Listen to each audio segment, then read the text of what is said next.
బంగ్లాదేశ్కి ఇప్పుడు అధ్యక్షుడైనోడు నోబెల్ శాంతి బహుమతి గ్రహీత. వీడు ఎట్లాంటి వెధవ అనేది లెక్క చూడాలంటే 10 ట్రక్కుల అత్యంత ప్రమాదకర ఆయుధాలని వుల్ఫా మన ఈశాన్య రాష్ట్రాలు నాశనం చేయడానికి ట్రై చేసినటువంటి వుల్ఫాకి ఆయుధాలు పంపడానికి పేలుడు పదార్థాలకి వ్యవహారంలో ప్రమేయం ఉన్నందుకు మరణశిక్ష విధించబడినటువంటి వాళ్ళ నిర్దోషులుగా విడుదల చేయడానికి ఆమోదం తెలిపాడు.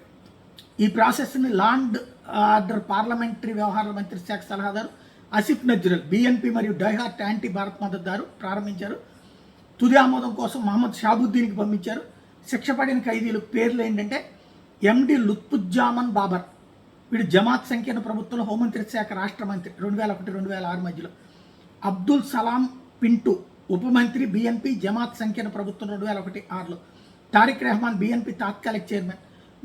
Major general retired Rezaqul Chowdhury BNP Jamaat సంకీర్ణ ప్రభుత్వం 2001-6 సమయంలో director of forces intelligence director general. BNP Jamaat సంకీర్ణ ప్రభుత్వంలో అప్పటి national security intelligence director wing commander బహిష్కరించబడ్డాడు. షాబుద్దీన్ ఇది భారతదేశంలో ఈశాన్య ప్రాంతాల్లో సిఐఏ, పాకిస్తాన్ ఐఎస్ఐ, జమాతే ఇస్లాంల పాత్రకి సంబంధించి అప్పట్లో బయటపడిన తర్వాత శిక్ష పడితే ఆ శిక్ష పడినటువంటి వాళ్ళని విడిపించడానికి అంగీకరించాడు. అంటే భారతదేశం ఎలర్ట్ కావాల్సిన అవసరం ఉంది.